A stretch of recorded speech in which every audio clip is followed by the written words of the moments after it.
এই যে মাঝে মাঝে মেয়েরা বলে আসিফ হুজুর মেয়েদের বিরুদ্ধে কথা বলে, এটা কি সত্যি না মিথ্যা? মিথ্যা। আমি মেয়েদের বিরুদ্ধে কখনোই কথা বলি না, তবে যেটা বাস্তবসম্মত এটা আমাকে তারা খুশি হলেও বলতে হবে, না হলেও বলতে হবে। তা আমি প্রথমেই মা বোনদেরকে শ্রদ্ধা জানাই, সম্মান জানাই। মা বোনদের পেটটা হচ্ছে একটা খনির মতো। যেই মা খাদিজার চরিত্রে চরিত্রবান হবে, তার পেট থেকে নেক্সট সন্তান বের হবে। আর যেই মা স্টার জলসা দেখে, নাটক দেখে, সিনেমা দেখে চরিত্র নষ্ট করবে, তার সন্তান কখনো ভালো আল্লাহওয়ালা হতে পারবে না। ঠিক কিনা বল? প্রত্যেকটা মা বোনের জন্য আমরা শুভেচ্ছা জানাই, দোয়া করি। প্রত্যেকটা মা বোনকে আল্লাহ তাআলা ফাতেমার মতো পর্দাশীল নারী হওয়ার তৌফিক দান করুক। সকলেই মন খুলে পড়ুন আমিন। তবে আমি আমার মাদের জন্য নয়, বোনদের জন্য দুই একটা কথা বলবো, যেটা মাদের জন্য কাজে আসবে ইনশাআল্লাহ। লা মিসলা লাহু ওয়ালা মাসিলা লাহু ওয়ালা কাফিলা লাহু لا شبه له ولا شبيه له ولا ولد له ولا والد له وهو الواحد الفرد الصمد لم يلد ولم يولد ولم يكن له كفوا أحد ونشهد أن سيدنا ونبينا وحبيبنا وحبيب ربنا وطبيبنا وطبيب أرواحنا محمدا عبد الله ورسوله أرسله بالحق بشيرا ونذيرا وداعيا إلى الله بإذنه وسراجا وقمرا منيرا أما بعد فأعوذ بالله من الشيطان الرجيم بسم الله الرحمن الرحيم إن جهنم كانت مرصادا للطاغين مآبا لابثين فيها أحقابا لا يذوقون فيها بردا ولا شرابا وقال تعالى في كلامه المجيد ولقد ذرأنا لجهنم كثيرا من الجن والإنس وقال تعالى في كلامه المجيد لا تبقي ولا تذر لواحة للبشر وقال رسول الله صلى الله عليه وسلم أنذرتكم النار فما زال يقول حتى لو كان في مقامي هذا سمعه أهل السوق إن الله وملائكته يصلون على النبي يا أيها الذين آمنوا صلوا عليه وسلموا تسليما اللهم صل على محمد وعلى آل محمد كما صليت على إبراهيم وعلى آل إبراهيم إنك حميد مجيد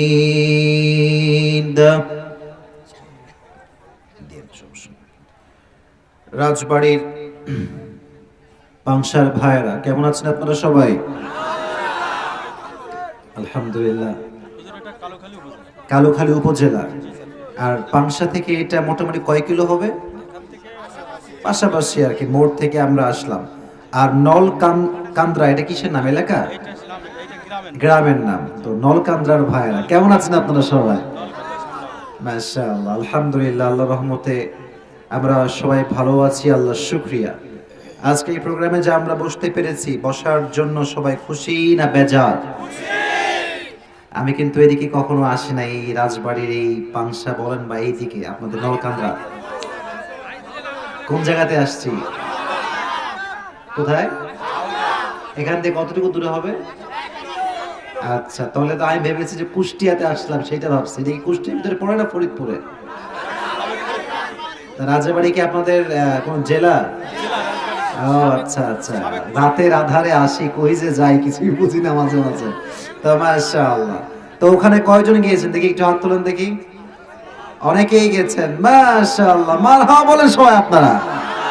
কিছু শ্রোতা আমার পরিচিত পাওয়া গিয়েছে। আমরা যে আজকে সবাই আবার একত্রিত হতে পেরেছি, খুশি না বেজার? সকলেই আমরা মন খুলে পড়ছি আলহামদুলিল্লাহ। আজকের এই প্রোগ্রাম, আচ্ছা আমি যে এসেছিলাম এটা কোন বছরে ভাই? এই বছর না গত বছর? গত বছর আসছিলাম। আচ্ছা, আমি আসলে জানি না তো, তাই জিজ্ঞেস করলাম, কেউ রাগটা করবেন না, ঠিক আছে? আমার ব্যাপারটা আমি বলি, আগেই চিৎকার করবেন না, আগে বলি। পুরো 6 মাস প্রোগ্রাম করতে হয়, একদম সে আগস্ট থেকে নিয়ে প্রায় রমজানের আগ দিন পর্যন্ত ডেইলি প্রোগ্রাম, প্রত্যেক দিন রাতে দিনে প্রায় প্রোগ্রাম থাকে। তো কখন কোথায় মুভ করি মাঝে মাঝে নিজেও বুঝে উঠতে পারি না। এখন যেমন আসলাম, গাড়ি থেকে নেমে স্টেজে কোথায় কোন উপজেলা, কোথায় কোন থানা, I don't have any kind of idea about it, আমি জানি না, জাস্ট নেমে স্টেজে উঠে আসছি। অতএব আমার যারা যুবক শ্রোতা আছো তোমরা তোমরা জানো যে আসিফ হুজুর কি কথা বলে, কোন ধরনের কথা বলে। তা আমি আশা রাখবো তোমরা আজকে আমার কথা শেষ পর্যন্ত শুনে দেন দোয়া করে বাসায় যাবে। রাজি আছো তো ইনশাআল্লাহ? ইনশাআল্লাহ। আজকে এই প্রোগ্রাম নলকান্দ্রা শামলাবাড়ি ছাত্র কল্যাণ সংসদ ও প্রবাসীদের উদ্যোগে যেই যুবকেরা আজকের প্রোগ্রামে এই পুরো প্রোগ্রামকে অ্যারেঞ্জ করেছে, ওদের হাতটা আমি একটু দেখতে চাই। কারা কারা আছে এখানে? এক, আর কই যারা উদ্যোক্তা? 1 2 3 4 5 6, ও মাশাআল্লাহ, বেশি জন না তো দেখছি, আরো আছে পেছনে। এই কয়েকজন মিলে এত সুন্দর একটা প্রোগ্রাম করেছে, মারহাবা বলবেন না আপনারা সবাই? এটাই হচ্ছে যুব সমাজের শক্তি। এরা যদি ঠিক হয়ে যায়, পুরো দেশ থেকে দুর্নীতি বন্ধ হয়ে যাবে। এদের কাছে সবচেয়ে বড় শক্তি লুকিয়ে আছে। এই ছাত্র কল্যাণ পরিষদের প্রত্যেকটা যুবককে, প্রত্যেকটা সদস্যকে আল্লাহ তাআলা ইসলামের বীর সৈনিক অমরের মতো কবুল করুক, আমিন। এবং সবচেয়ে বড় পাওয়ার বিষয়টা হচ্ছে, আজকে আমার যে টাইমে আসার কথা সেখানে কিছু লেট হয়েছে, বাট কমিটি একটা মুহূর্তের জন্য আমার সঙ্গে 2 কথা দুর্ব্যবহার করে নাই। এটা খুবই রেয়ার। এটাতে আমি বুঝলাম যে রাজবাড়ির মানুষরা হচ্ছে আলেম থেকে কলিজার ভেতর থেকে ভালোবাসে, ঠিক কিনা বাবা? এত সুন্দর ব্যবহার, আমি অবাক হয়ে গেলাম। আমার পিএস বলতে, হুজুর কোনো বাজে কথা একটা কথাও কেউ বলে নাই। আমরা যে লেট করে ফেললাম আমাদের গাড়ির জন্য, কেউ একটা কথাও বলে নাই। তো এই কমিটির জন্য আমি দোয়া করি, আল্লাহ কমিটির প্রত্যেকটা সদস্যকে নেক হায়াত দান করুন, সকলেই পড়ে আমিন। আচ্ছা, আজকে এই প্রোগ্রামে আপনারা আমাকে প্রধান বক্তা রেখেছেন, শুকরিয়া। আমার পূর্বে কথা বলেছেন আমার দাদা সমতুল্য, উস্তাদ সমতুল্য মাওলানা মোহাম্মদ রুহুল আমিন, যুক্তিবাদী বগুড়া। আল্লাহ ওনাকে নেক হায়াত দান করুন, সকলেই পড়ে আমিন। খুব লজিক্যাল কথা বলে, বাস্তবসম্মত কথা বলেন। হুজুর একটু আমার জন্য সময় বেশি নিয়েছে, খুব রাগ টাগ ছিল আমার উপরে, আমি একটু মাপ চেয়ে নিয়েছি। আল্লাহ হুজুরকে নেক হায়াত দান করুক, পড়ে আমিন। আজকে আমাদের প্রোগ্রামে সম্মানিত সভাপতি রয়েছেন জনাব মোহাম্মদ আতিউর রহমান নবাব, চেয়ারম্যান কালিকাপুর ইউপি ও সভাপতি কালুখালী উপজেলা আওয়ামী লীগ। স্যার কি আসছে? চলে গেছে? আচ্ছা আচ্ছা, আল্লাহ ওনাকে নেক হায়াত দান করুন, সকলেই মন খুলে পড়ে আমিন। আচ্ছা, আপনার আমিন টামিন জোরে কোন না কেন? কি রে ভাই, মন টন কি মরে গেছে? জোরে সরে পড়ে আমিন। এই তো যুবকদের আওয়াজ আসতেছে। আজকের প্রোগ্রামে বিশেষ মেহমান রয়েছেন আব্দুর রশিদ বিশ্বাস, বিশিষ্ট ব্যবসায়ী ও সমাজসেবক। আব্দুর রশিদ ভাই কি আসছে? আসছে, মাশাআল্লাহ। বসেন বসেন, একটু কষ্ট দিয়ে ফেলেছি, বসে রেখে মাফ করবেন। আব্দুর রশিদ ভাইকে আল্লাহ কবুল করো, সকলে পড়া আমিন। আর রয়েছেন সার্বিক পরিচালনায় আব্দুল জব্বার জুলু, মেম্বার 3 নং ওয়ার্ড কালিকাপুর ইউপি। মাশাআল্লাহ, উনিকে এই তো মাশাআল্লাহ, ওনার সাথে আমার কথা হয়েছে আগে। বসেন বসেন বসেন বসেন। আল্লাহ আমাদের প্রিয় আব্দুল জব্বার ভাইকে কবুল করো, সকলে মন খুলে পড়া আমিন। শুরুতে আমার সাথে কথা বলেছেন আমি একটু দেরি করে ফেলেছি, I am so sorry for that. আমি ওনার জন্য দোয়া করি আল্লাহ ওনার প্রত্যেকটা কাজকে তার সন্তুষ্টির ওয়াসিলা হিসেবে কবুল করুন। আমিন। মাহফিল পরিচালনা রয়েছে হাফেজ মাওলানা আজমল হোসেন, ইমাম ও খতিব, নলকান্দা জামিয়া মসজিদ। হুজুর কোথায়? হুজুর আছেন, মাশাআল্লাহ মাশাআল্লাহ। হুজুরই তো আমাদের সবচেয়ে বড় মোটিভেশনের জায়গা। হুজুররা থাকলে আমরা কথা বলে শান্তি পাই, এবং আমাদের কথা ভুল হচ্ছে না সঠিক হচ্ছে এটা হুজুররাই আপনাদেরকে বলে দিবে, ঠিক কিনা বলো যুবক ভাইয়েরা? তো আপনাদেরকে খুবই শুকরিয়া যে আপনারা আমাদের খতিব সাহেবকে আজকের প্রোগ্রামে আমার ডান পাশে রেখেছেন। আমি খতিব সাহেবের জন্য দোয়া করি আল্লাহ হুজুরকে ইসলামের খাদেম হিসেবে কবুল করুন। সকলের পড়া আমিন। এই ছিল সকলের নাম। এবং আরজ গুজার মাহফিল ইন্তেজামিয়া কমিটি দিনরাত পরিশ্রম করেছে, বহুদিন যাবৎ যোগাযোগ করে মাশাআল্লাহ তারা সবকিছু ঠিকঠাক রেখেছে। আমি শেষ তাদের জন্যই দোয়া করে আমি আমার মূল কথায় ফিরে যেতে চাই। আমার কমিটির প্রত্যেকটা সদস্যরা দিনরাত পরিশ্রম করেছে, আল্লাহ তাদের পরিশ্রমকে কবুল এবং মঞ্জুর করুন। সকলেই পড়া আমিন। আচ্ছা, মা বোনেরা কোন দিকে আছে? মা বোনেরা ওটা কি রাস্তার ওই পাশে? সোজা এইদিকে। ওখানে কি কোনো ইয়া দেওয়া আছে, প্রজেক্টর বা? প্রজেক্টরও আছে। আর মা বোনদের জায়গায় কি মাঠ না কোনো বারান্দা টাইপের? এরকমই জায়গায় প্যান্ডেল করা আছে, মাশাআল্লাহ। আমি আমার প্রত্যেকটা মা বোনের জন্য দোয়া করি আল্লাহ প্রত্যেকটা মা বোনকে বা খাদিজার চরিত্রে চরিত্রবান হওয়ার তৌফিক দান করুন। এইবার চিপঠামি, তাই না?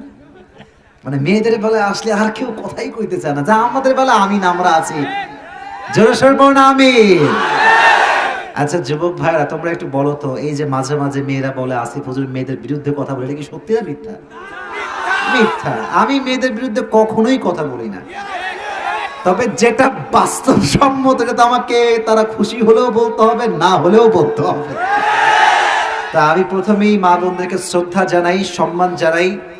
মা বোনদের পেটটা হচ্ছে একটা খনির মতো। যেই মা খাদিজার চরিত্রে চরিত্রবান হবে তার পেট থেকে নেক্সট সন্তান বের হবে।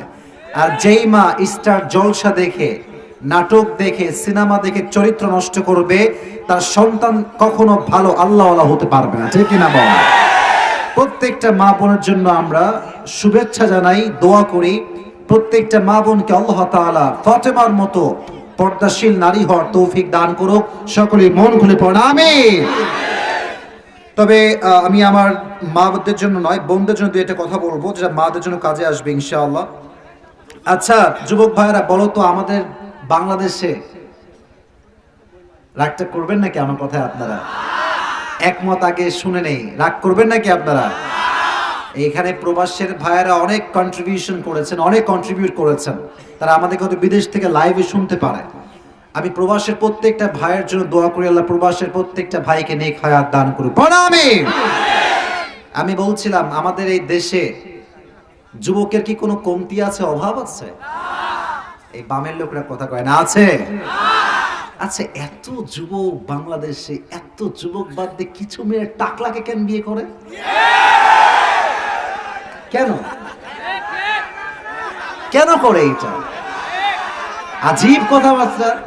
এতগুলো যুবক বাংলাদেশে আছে, এরা সব বাদ দিয়ে টাকলাকে পছন্দ করে, আজীব একটা কথাবার্তা। আমার দোষটা ওই টাকলা, কেউ কারো চুল নাই, এই নাই, এটা নিয়ে আমার কোনো সমস্যা নাই। আমার সমস্যা একটা, তোর বয়স মাত্র 15-18, তুই 70 বছর বুড়া কেমনে পছন্দ করলি আমার বোন? তুই কেমনে করলি? তো জিজ্ঞেস করলে বলবে যে আই ক্যান ফিল হিম, আমি তারে ফিল করতে পারি, ভালো লাগে। হ্যাঁ, আমি বলি এসব ঘোল আমাদের খাওয়াবেন না। আমরা সব বুঝি, it's not about feelings, it's not all about love and caring, it's all about money fact and nothing else. টাকা থাকলে আজকালকার মেয়েরা বয়স দেখতে চায় না, বলে পা ধুয়ে আমরা কি চেহারা ধুয়ে পানি খাবো? টাকা থাকলে মেয়েরা বিয়ে করতে রাজি হয়ে যায়, ঠিক কিনা বলো? তবে সব মেয়েকে এক পাল্লায় মাপা যাবে না।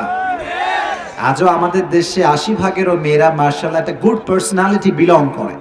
আর এই 10 ভাগ 15 ভাগ 20 ভাগ মেয়েদের জন্য 80 ভাগ মেয়ের বদনাম হয়, ঠিক কিনা?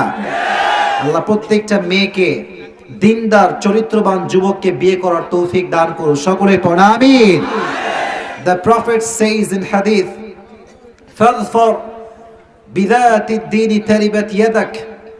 Become successful by selecting the one who has religion, character and conduct. নবীজি বলছেন তুমি যদি বিয়ে করে সফল হতে চাও দুইটা বিষয় দেখবা, দিনদারিত্ব এবং চরিত্র। যেই মেয়ে দিনদার চরিত্রবান সে কখনো তোমার সংসারকে নষ্ট করতে পারবে না। তোমরা যে ঠিকঠাক বলছো, তোমরা সুবিধার বেশি একটা না।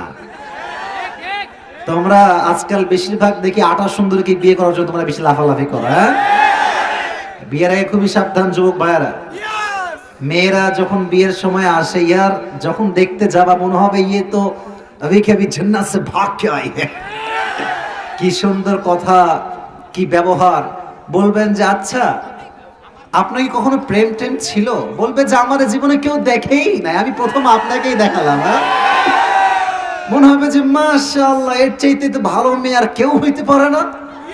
দুদিন পরে খবর নিয়ে দেখবা যে এই মেয়েটার কমপক্ষে হাতে কোনো 4টা বয়ফ্রেন্ড ছিল। আজকালকার যুগে মেয়েরা সিঙ্গেল, এটা বিশ্বাস করা খুবই কষ্টকর হয়ে গেছে। তো আমার যেই বোনেরা হারামে আছেন, যে যুবকের হারামে আছেন, আল্লাহ সবাইকে হারাম থেকে বাঁচিয়ে ঘরে ফিরে নিয়ে আসুক। পড়া আমি কোরআন থেকে একটা সূরার তাফসীর পেশ করব নির্দিষ্ট বিষয় থেকে ইনশাআল্লাহ। বাট শুরুতে একটা সমসাময়িক ফিতনা নিয়ে কথা বলতে চাচ্ছি। আমাদের এই পুরো দেশটা আজকে সমকামিতার পায়তারা চলছে আমাদের এই দেশে। এটাকে আমরা দেখতে পাচ্ছি ট্রান্সজেন্ডার। নাম শুনছেন আপনারা সবাই? যেহেতু আমি একজন স্কলার, আমার জায়গা থেকে আমার দায়িত্ব হচ্ছে আপনাদেরকে কারেন্ট কনটেক্সট নিয়ে কিছু কথা বলা। আর এই যে ডানে বামে সেলফি তোলা বাদ দেন, ওয়াজে মনোযোগী হন। সেলফি নয়, এই মাহফিলটা সেলফি তোলার জায়গা নয়, জীবন পরিবর্তনের জায়গা। ঠিক কিনা বলো যুবকেরা? যা হয়েছে selfie, enough, enough is enough, stop it now. এখন জাস্ট আমার কথাগুলো মনোযোগ দিয়ে শুনবেন। আপনারা দেখেছেন আসিফ স্যার নামে একজন মানুষ, যিনি ভাই আমি আছি, আপনি কিছু বললেন না, আমি আছি। আপনারা জানেন না, উনি কোনো খারাপ কথা বলে না, উনি কথা ঠিকই বলেছে, বাট যা করবেন ইশারায়। কারণ আমি এখন আমার পুরো কনসেপ্টে যাচ্ছি, আমাকে কোনো প্রকার কোনো কাউন্টার দেওয়া যাবে না। যদি আমি কোরআন হাদিসের বাহিরে কথা বলে আমায় কাউন্টার দিবেন, নো প্রবলেম। বাট যতক্ষণ আমার দোয়া না হচ্ছে, কোনো যুবক, কোনো মুরব্বী কোনো টু শব্দ করে পরিবেশকে নষ্ট করবেন না। রাজি আছেন ইনশাআল্লাহ? আর আমি আসিফ আপনাদেরকে একটা কথা ইনশিওর করছি, আমি কোনো খাইস্টা মার্কা হুজুর না, আমি গালি দেওয়া হুজুর না, যে অমুকের বদনাম তমুকের বদনাম করে জীবন শেষ করবো তা না। আমার জীবনটাই হচ্ছে খালি ভালোবাসা দাও, ভালোবাসা নাও, এটাই আমার জীবন। আপনারা আমার ভিডিও দেখবেন, ইউটিউবে ফেসবুকে দেখবেন, যুবকদের যে ভালোবাসা আমি এই বয়সে পাইছি, এটা মানুষ যুগ যুগ ধরে কখনো খুঁজে পায় না। অতএব মেহেরবানি করে আমাকে সুন্দর পরিবেশ দেন। বলেন এটার নাম হচ্ছে ট্রান্সজেন্ডার। নাম কি বলেন? ট্রান্সজেন্ডার। আমি একটু বোঝাই ট্রান্সজেন্ডার কাকে বলে এবং এটা সমাজে কেমনে ছড়াচ্ছে। ট্রান্সজেন্ডার হচ্ছে এরকম, জাস্ট এক্সাম্পল দিয়ে বোঝাচ্ছি। আমি কি মেয়ে না পুরুষ? বলেন না, মেয়ে না ছেলে? ছেলে। But inside I feel that I am like a girl. আমি মনে মনে ভাবি যে আমি একখান মাইয়া, আর আমি মেয়েদের মতো চলাফেরা করতে চাই, লিপস্টিক ইউজ করছি, কানের দুল দিচ্ছি, গলায় চেইন পরছি। This is called transgender feelings. যারা পুরুষ হয়ে নারী অনুভূতি নিয়ে আসে ভিতরে, অথবা নারী হয়ে পুরুষ অনুভূতি ভিতরে নিয়ে আসে, তারা অস্ত্রোপচার করে কিংবা সার্জারি করে তাদের হরমোনকে প্রতিস্থাপন করে, লিঙ্গ পরিবর্তন করে এবং তারা পুরুষ থেকে নারী হয়, নারী থেকে পুরুষ হয়। এটা কি ইসলামে জায়েজ? আল্লাহ নিজেই বলছেন, লাকাদ খালাকনাল ইনসানা ফি আহসানি তাকওয়িম। Allah says in Surah At-Tin, we created the mankind in the best level of stature. আল্লাহ বলছেন আমি মানুষকে সর্বোচ্চ রূপে সুন্দর করে বানিয়েছি। সুবহানাল্লাহ পড়বেন না সবাই আপনারা? আর নবীজি বলছেন যারা আল্লাহর দেওয়া সৃষ্টিতে পরিবর্তন আনে, রূপকে তারা পরিবর্তন করে, পুরুষ থেকে নারী হতে চায়, নারী থেকে পুরুষ হতে চায়, পুরুষ হয়ে নারীর পোশাক পরে, নারী হয়ে পুরুষের পোশাক পরে, আল্লাহর রাসূল এদের সবাইকে লানত করেছেন। বলেন নাউজুবিল্লাহ। অতএব এই যে ট্রান্সজেন্ডার ফিতনা চলছে, সমকামিতার ফিতনা চলছে, আজকে যদি আমরা সোচ্চার না হই, গোটা দেশটা অন্ধকার দিয়ে ভরে যাবে। ঠিক কিনা বলো যুবক ভাইরা? এটার বিরুদ্ধে আমাদেরকে রুখে দাঁড়াতে হবে। অতএব আমাদের কথা একটা, যতদিন মুসলমান ঘরের সন্তানরা বেঁচে আছে, সমকামিতা দিয়ে এই বাংলার জমিনে কেউ টিকতে পারবে না। ঠিক কিনা বলো যুবক ভাইরা? আল্লাহ আমার এই দেশকে সমকামিতার থেকে হেফাজত করো, সকলেই মন খুলে পড়া আমিন। এবার আমরা 3টে তাকবীর দিয়ে তাফসীরে যাব। আপনারা সবাই বেজে গেছে 11:30 পার, দোয়া করে যাবেন তো? তাহলে সবাই একটা আমার সঙ্গে কাশি দেন। এবার 3টে তাকবীর আমি দিব, আপনারা আমার সঙ্গে তাকবীর দিবেন। রেডি আছেন তো সবাই? আচ্ছা, ছোট্ট আর একটা কাশিতে গলা ঠিক করেন। এবার সবাই দেন লিল্লাহি তাকবীর। আওয়াজ তো মোরা কেন? হ্যাঁ থামো, আমি দিচ্ছি, সবাই রেডি থাকবেন। লিল্লাহি তাকবীর, লিল্লাহি তাকবীর। আল কোরআনের আলো, আল হাদিসের আলো। হাত কোথায়? আবার বলছি, আল কোরআনের আলো, আল হাদিসের আলো। কোরআন হাদিস যেখানে, আলেম ওলামা যেখানে, রাজবাড়িবাসী যেখানে, আল্লাহ কবুল করুন। আমিন। আমি তাফসীর শুরু করতে যাচ্ছি, কেউ ডান বাম হবেন না। মানি ব্যাগটা কি নিয়ে আসছি আজকে? আল্লাহ মাফ করো, সম্মান রাখো আল্লাহ। আচ্ছা আচ্ছা, এটা আমার হাতে কি ভাইরা? Money bag. আমি কথা শর্ট করছি যেহেতু রাত বেশি হয়ে গেছে, মূল কথায় ফিরবো। এই মানি ব্যাগে ज़्यादा पैसा तो है नहीं मेरे पास, लेकिन कुछ तो है जरूर, কিছুটা আছে। তো যেই যুবক আমার তাফসীরটা মনোযোগ দিয়ে শুনবে, আচ্ছা আপনারা আমার কথা বুঝতে পারতেছেন? আমার কথা কি শোনা যায় যুবক ভাইরা? যেই যুবক আমার ওয়াজ বা মুরব্বী আমার ওয়াজ সম্পূর্ণ শুনবে মনোযোগ দিয়ে, এবং শেষে গিয়ে আমি যা বলেছি আমার লেকচারে পয়েন্ট আকারে আমি বলে দিব, যেই যুবকটা বলতে পারবে, আজকে অনেক মিডিয়ার ভাইরা এসেছে মাশাআল্লাহ, আমি মিডিয়ার সামনে, হাজার জনতার সামনে তাকে আমি মানিব্যাগ থেকে কিছু টাকা হলেও পুরস্কৃত করব। রাজি আছেন তো ইনশাআল্লাহ? আজকের মানিব্যাগ থেকে কে টাকা নিয়ে যায় আমি দেখবো আজকে। তবে হ্যাঁ, এই ওয়াজটা যদি আপনি পুরস্কার নিতে চান বলে মনোযোগ রাখার দরকারটা যুবক ভাইরা জোরে বলো, আছে না নাই? আচ্ছা, আসুন আমরা শুরু করি। আজকে কথা বলা যাবে না, কথা বলা যাবে না।